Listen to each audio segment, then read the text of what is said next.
Hi everybody, I'm Jacob Mangley and you are watching Comics Corner right here on Technicolor Muck. And today we're talking about Wonder Woman. With her movie finally out and me not having had the chance to see it or convince someone to take me to see it, there's a little void there. And since I hadn't read much Wonder Woman comics, her actual solo series, and I felt that gap was a little shameful given she's one of the three biggest superheroes at DC. I decided to pick up a little something on sale. Today's subject, Wonder Woman by Greg Rucka, Volume 1. And I'd heard a lot about Greg Rucka too, a great writer who'd done a lot of good Batman work as well as a bunch of other great stuff. And good, mediocre, and oh my god, why respectively for each arc of it Wolverine run that we'll get to too soon. Trust me. But today we're talking about his good work. How does this volume shape up? Did it live up to expectations? Well, it did, but it'd be kind of a cop-out to end this review after a minute, so let's talk about Wonder Woman, Volume 1 by Greg Rucka. Screwed that up, didn't I? The volume's kind of divided into two parts. The first 100 or so pages are a graphic novel Greg Rucka did before actually getting the gig that I'm damn certain got it for him when a vacancy opened up in Wonder Woman's title. Wonder Woman the Hecata. And I have seen this around, mostly for its iconic image of Wonder Woman having Batman smooshed under her boot. That was probably the picture heard round the world and the starter of many, many, many, many fanfics. But we're not here to talk about Batman Wonder Woman porn. That's the cinema snob shop. We're here to talk about the Hecata. And the story is fairly simple. Diana is visited by three Furies, who are in ancient times punished people for breaking a covenant called the Hecata. Someone would basically submit themselves to someone. They would do whatever the person asked, do jobs for them, help them, etc. In return, the person would treat them well, feed them, give them a place at their dinner table, and a nice warm bed. So it was basically a willing slavery, but with the acknowledgement that the master would actually give the person decent treatment. If not, well, those same fates I mentioned would eat the shit out of them after tearing them limb to limb. And as it turns out, they're stalking Diana because she happens to get a visit from someone with a connection to them. A woman who, when we meet her in the story, just stabbed the shit out of someone in Gotham City. Yeah, Batman's on her about 2 seconds, and given he has a fairly low opinion of murder, as long as he's not written by Frank Miller in a Zack Snyder film, he goes after her. Thing is, she supplicates herself before Diana after making her way to Wonder Woman, and now we're kind of caught in it. Diana's made a solemn oath, one that could cost her her life, to take care of this woman. And when she finds out her story, which I won't give away here, but needless to say, it's not as cut and dried as her just being a serial killer or something. The people she killed did do something truly monstrous, and did deserve punishment. But it's hard to tell if murder is the solution. Batman being Batman and the Night, and a grumbly asshole, naturally just wants to take her in and feels as a superhero it's Diana's job. Well, the story does start out slow. As you can probably tell, it's a very fascinating story. There's no real easy solution. The conclusion is heartbreaking, and overall it's just a really good story that delves into who Diana is. I highly recommend the Hecate on its own if you find it somewhere used, but honestly, you'd be better off buying the whole first volume. Speaking of which, now to the actual run itself, which is even better. Now there's time to actually focus on Diana. We get to know her life, her world, as literal ambassador to man's world since she runs an embassy. You meet her chief of staff, whose name I forgot. Sorry. She is a good character, but she's not as featured as the other. Her PR guy, who I've nicknamed Captain Bald since I can't remember his name, who lives there with his 2 kids, and her Minotaur chef, Ferdinand. Yes, she has a Minotaur working for her, whose name's Ferdinand, and cooks vegetarian for her because, and this is demonstrated, the issue after it's brought up, she can apparently talk to animals, a skill that really should come up more. That could really be awesome and will used or really useful despite how goofy it can come off. I mean, she talks to a literal bluebird like a goddamn Disney princess. And Marvel, DC, I know you're on opposite ends with Disney being in Marvel's court and everything, but come on. Disney Princess Diana Themyscira. Make it happen.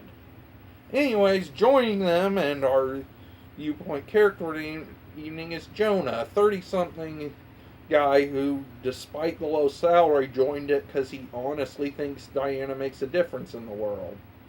And no, he didn't once work for the White House, nor does he have a blog he won't shut up about. I don't know where you get that idea. So, Jonah's job is to basically to help Diana stay on target. Keep her appointments sparse, cancel them when superhero stuff inevitably arises, and help her on her book tour. And that's what gets the plot rolling. After a really just amazing introduction issue, one that takes a huge risk and doesn't have Wonder Woman / Diana in it for most of it. She's busy taking down a dictator. So there is action scenes. It's just she's moving so fast and taking down this dictator and his men with such precision. We just see them get beat, and it works. We get to see what her world is like and get a good idea of her character and what she stands for without ever seeing her until the last few pages. And it's really effective. And don't worry, she's a full presence in the rest of this, and we do get to see her as she goes on tour. But about that book, see, it's a very interesting idea to me. A big name superhero, one who doesn't really have a secret identity anymore at this point, just talking about their life. I mean, we only really heard about it once or twice. Rick Jones did a book in the Marvel universe. Daredevil worked on a book in the same universe. But it's just not something that comes up often. It was a fairly interesting idea, and she doesn't do it for publicity or just to get some demons out. All she wants is just to share her ideas with the world. Thing is, given she worships the Greek gods and talks to them on a daily basis, parental watch groups start jumping on her. So she has to deal with assholes trying to shut down get girls forming clubs in honor of Diana and calling her bad for family values, as well as a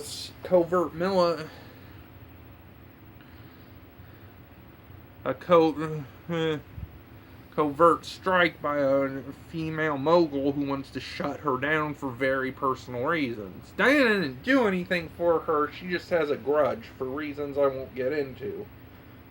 You'll also have to read for yourself and find out, but they are fascinating, well done, and give this Veronica Cole character a lot more depth than your average nemesis. As well as the fact that she's smart. She doesn't attack Diana openly. She uses said moral watchdogs, supervillains she purchases, and another one she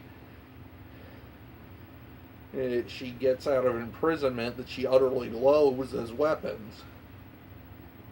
So now Diana has to fend off these attacks, save the world, and balance her role as ambassador to man's world, and as an Amazonian, and as a protector of Earth. All these balls in the air, just making for an all-in-all great read. As I said, the book idea is fascinating. We see people react to it like assholes, as you would. We also see it reach heaven, and while I do feel the Ares stuff will come into play a lot more, we see Ares god of war, and a very interesting idea. See, Ares isn't interested in his usual Wonder Woman shtick, seen in both movies from what I can tell, and there is an animated one too, and the Justice League and what have you. Instead of trying to watch the world burn, he realizes, oh shit, if there's no world left, who's gonna worship my warmongering ass? But he also realizes something. See, being the god of war and conflict, as he's now calling himself the god of conflict, he realizes that fighting, chaos, this gang wars that go on daily, all that's fueling him, making him more powerful than even possibly Zeus himself. It's a fascinating and chilling prospect. And while he stirs up the pot of crap among the gods, which I won't spoil just what effects it has, but it leads to a huge holy shit moment. Remind you, Zeus and Hera are kinda fucked up. And by kinda, I mean the president looks good in comparison to Zeus. Let that sink in. That's a very interesting concept, and I hope the rest of the run does delve into it some more. That by representing an ideal, these gods are getting far more powerful than what they were intended for, and that's what simple worship could ever have given them. Villain-wise, as I said, Veronica Cole is, and I may be saying the wrong name, and I apologize for that, is a very good villainess. The rest of it, there's Silver Banshee, who's very tragic and well done, and how Diana defeats her by just talking her down is very good. As well as the fact that Diana tries her best to help the woman, having been turned into a brainwashed monster sent to destroy Diana, rather than just toss her to the wolves like so many heroes tend to do sometimes. I'm not saying it's a common asshole thing. There are a lot of superheroes, Spider-Man especially, who will help their villains out, but it's still nice to see such care for one of her lesser rogues gallery. At least I think that's so. Also along for the ride is Dr. Psycho, who could be called Wonder Woman's nemesis outside of Cheetah. Like, he's in the running. And he is fucking terrifying. He is a dwarf. Like, not a literal one. This is comics with a lot of mythology stuff mixed into this run, especially. I have to be clear. But that's not makes him creepy. It makes him creepy as he is a ugly little man. Not just on the outside with just piercing, creepy eyes just staring at you. Just how he talks. He is basically Marvel's equivalent of Zebediah Killgrave. Which version ripped off who, I can't say. But basically he can mentally control people. Or make them see whatever he wants to. And he uses that to rape people. He is a creepy, loathsome person. And thankfully the rape part isn't used for shock value, nor does he get away with any on screen that we see. Thank God. It's instead just used to show just what a disgusting, horrible person this guy is, and was already part of his character before this, so just glossing over it would have been worse than talking about it. And it's part of why Veronica just wants to put a hole in his head. he's ahead when she's done having one of her minions use him as a tool to stir up chaos and dissent against Diana. He is also a great villain. He's creepy, he's just thoroughly unlikable, but he also presents an interesting challenge, and his fight with Wonder Woman in this volume, which I also won't spoil for plot reasons, is really damn good and really damn creative. As for the supporting cast I mentioned, they're also really strong. Other than her chief of staff, who doesn't really get much screen time but still is a fairly strong character, they're all fleshed out. None of them are the main focus, though Jonah has hints of being attracted to Diana, something she reciprocates, so there's a little romance going on there. They all get fairly fleshed out and well done characterizations. She has a nice supporting cast. We also get cameos from the rest of the DC universe.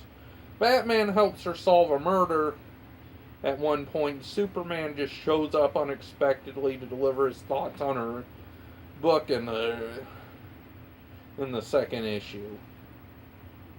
And I just like that. It adds a bit of dimension to things because it throws Jonah off. That was goddamn Superman and she was just talking to. But it also shows that, yeah, these are her friends. Also, the Martian Manhunter shows up at her book release party. That's a sentence I just said. I love comics. And I love this volume. The art is crisp.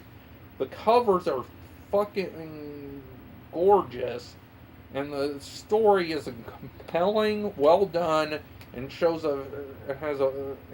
Diane as a fully rounded person, compassionate but strong and unyielding where she needs to be. I highly recommend this volume, even if it's not on sale. It's worth every penny to have a little taste of wonder. I'm Jacob Mangley, and that's my opinion. Don't forget to leave a comment, and then like, share, and subscribe if you feel like it, and check out my sister channels at Blazing Talon Games and Sturf Gaming. I'm Jacob Mangley. I will see you next time, and have a wonderful day.